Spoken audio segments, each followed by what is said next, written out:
Kalyan Padala winner అవుతాడో లేడో నాకైతే తెలియదు, కానీ తను సాధించాల్సిన దానికన్నా ఎక్కువే సాధించాడనిపించింది. ఒక కామన్ మ్యాన్గా వచ్చి తనేంటో నిరూపించుకొని ఇప్పుడు ఈ స్టేజ్లో ఉన్నారు. ఫస్ట్ ఫైనలిస్ట్ కంటెస్టెంట్గా తనే ఉన్నాడు. ఇక దీంతో తను ఎవ్వరు ఇంకా ఆపలేరు, తనైతే టచ్ కూడా చేయలేరు. ఇప్పుడు దాకా బిగ్ బాస్లో ఏవైతే కొన్ని నిందలు ఫస్ట్ నుంచి పడ్డాడో, అమ్మాయిలు పిచ్చోడని, అమ్మాయిల మీద చేతులు వేస్తాడని, దానికి ఒక పులి స్టాప్ పడింది. అలాగే ఒక కెప్టెన్సీ టాస్క్లో తనకి ఏదైతే నింద ఉందో అది నిన్న బర్నీ గారితో ఆ గొడవప్పుడు ఆ ఇష్యూలో కూడా తనకు క్లారిటీ వచ్చింది. అలాగే వాళ్ళ అమ్మని ఏదైతే బిగ్ బాస్ హౌస్లోకి తీసుకొచ్చాడో, కళ్యాణ్ పడాల వాళ్ళ అమ్మ అని చెప్పుకున్నాడు, అది పెద్ద సక్సెస్ అనాలి.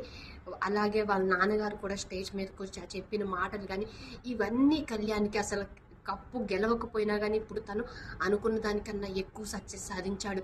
కోట్లాది మంది జనాల మనసులో అలా నిలిచిపోయాడు.